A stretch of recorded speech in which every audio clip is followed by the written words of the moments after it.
Welcome to SRG sports official. आज हमारे साथ हैं Mandar Kodi, secretary Thane district kho kho association, और उनसे बात करेंगे क्योंकि आज की ये जो महत्वपूर्ण टूर्नामेंट है, सेमीफाइनल्स भी शुरू है बॉयज़ की। थोड़ी देर पहले ही जो है गर्ल्स की सेमीफाइनल्स हुई और वो जो है दोनों टीम क्वालिफाय हुई। तो sir welcome to SRG sports official.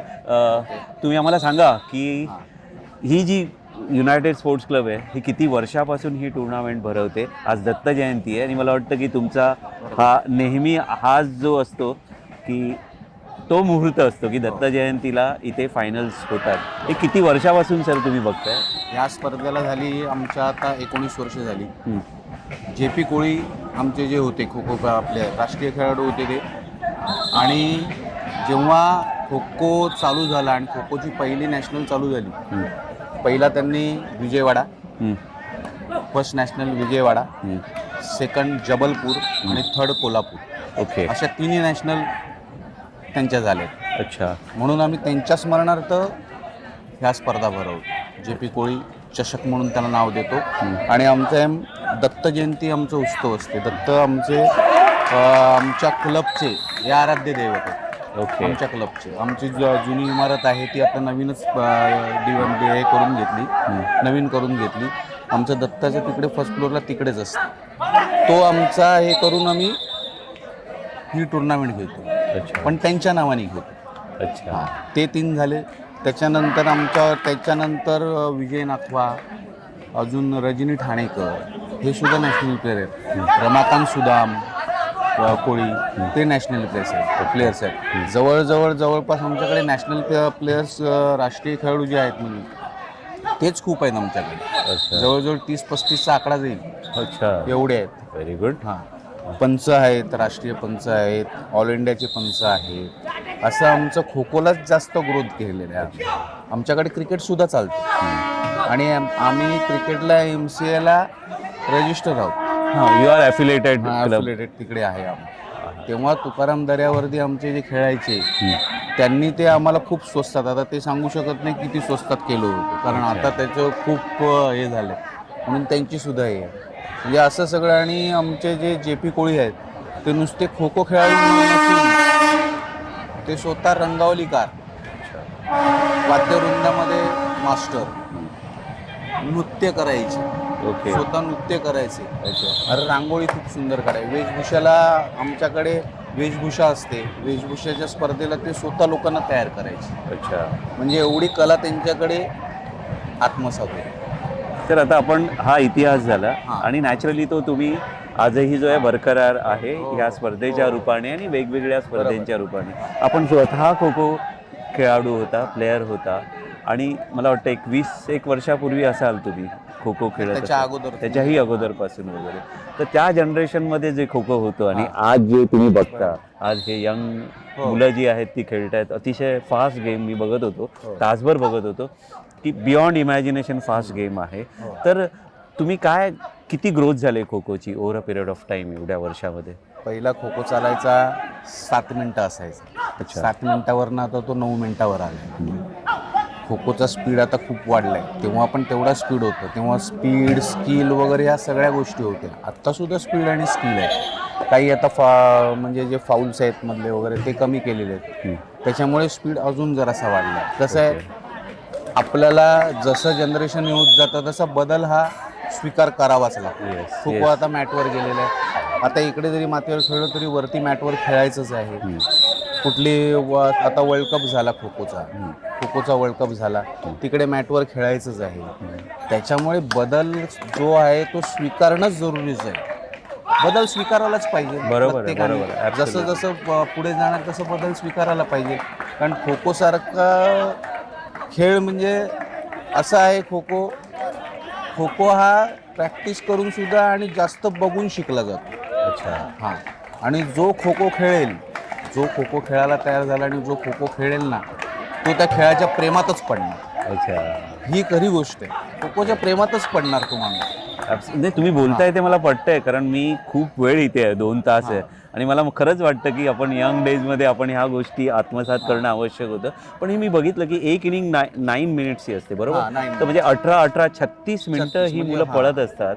मला वाटतं काय की फुटबॉल जसा डिमांडिंग गेम आहे फिजिकली बरोबर, तसाच हा पण आहे, फक्त इथे फिजिकल कॉन्टॅक्ट जास्त येत नाही, कळलं का. मात्र एवढा चपळ आणि एवढा हे, तर ह्याच्यासाठी मला वाटतं स्टॅमिना प्रचंड लागतो आणि मुलांना डिसिप्लिन असणं आवश्यक आहे. तर ह्या गोष्टी अजूनही हे मुलं आत्मसात करतात आणि कंटिन्यू करतात. 100%. आणि आता काय झालंय, आता पहिल्यापेक्षा शिस्त खूप महत्त्वाची झाली. कारण आमचे महाराष्ट्र कुपोषणचे पदाधिकारी आहेत, जे सेक्रेटरी आहेत, सचिव आहेत महाराष्ट्र कुपोषणचे, चंद्रजीत जाधव, त्यांनी खो खोला एवढं म्हणजे शिस्तपणा आणला आहे, सगळ्या गोष्टीत आणलं आहे. आज त्यांच्यामुळे, आणि नाव घ्यावंच लागेल, म्हणजे आत्ताचे उपमुख्यमंत्री अजितदादा पवार, तेव्हा उपमुख्यमंत्री होते अजितदादा पवार, पण आज त्यांनी खो खोला एवढे चांगले दिवस आलेले आहेत, कोणीही खेळाडू नोकरीपासून वंचित नाही राहिले.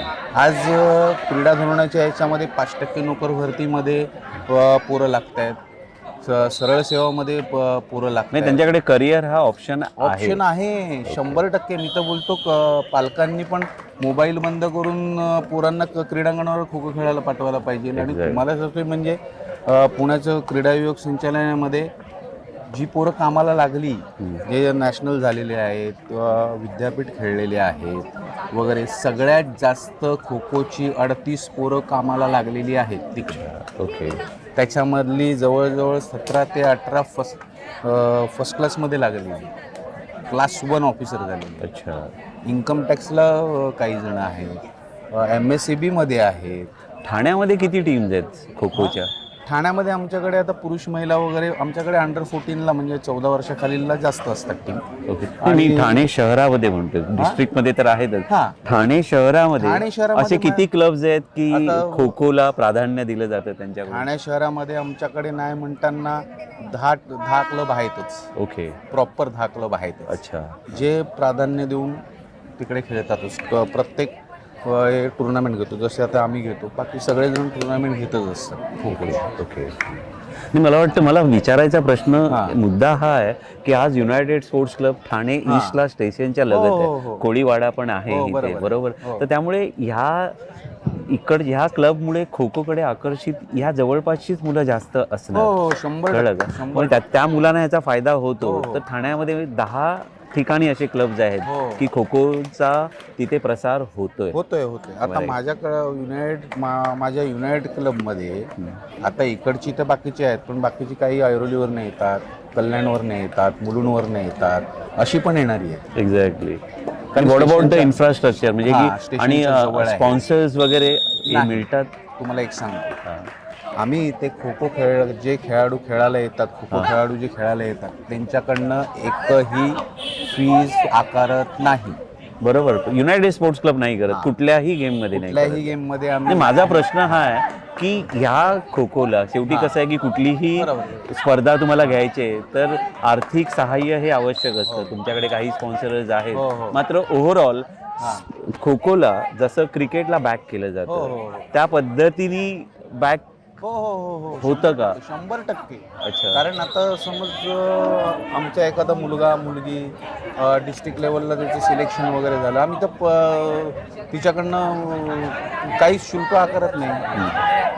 ते स्पोर्ट्स क्लब बघतो, म्हणजे त्यांना युनिफॉर्मपासून सगळं काही न करता युनिफॉर्मपासून. What I mean to say is that की खो खोला व्यवस्थित प्रतिसाद आहे, पण त्याचबरोबर सपोर्ट पण जो आहे तो शासनातर्फे पण दिला जातो. शासनातर्फे म्हणजे आमचं स्पोर्ट्स क्लब सुद्धा त्याच्यासाठी पोरांसाठी असंच करते. त्याच्यासाठी आमची पण आता जवळजवळ 85 वर्ष आमच्या संस्थेला झालेली आहे. 1940ची आमची स्थापना आहे. आमची शाळेचं एक हे आहे, 1ली ते 10वी शाळा आहे आमची. मला वाटतं 1967ला शाळा आहे. ओके. ग्रँटेड आहेत दोन्ही पण शाळा. अशा सगळ्या गोष्टी आमच्या क्लबला, आमचं म्हणजे आम्ही याला दैवतच मानतो. क्रीडांगणाला पाय लागलेच पाहिजे. एक्झॅक्टली. मला वाटतं की एकच की युनायटेड स्पोर्ट्स क्लब अतिशय चांगलं काम करते आणि त्याबरोबर आपल्यासारखी मंडळी जी आहेत मंदार कोळी हे स्वतः पण इथे जातीने लक्ष घालून असतात. तर हेच कंटिन्यू आपल्याकडून राहावं हीच अपेक्षा करतो. SRG स्पोर्ट्स ऑफिशियलशी बोलल्याबद्दल खूप खूप धन्यवाद. Wish you all the best.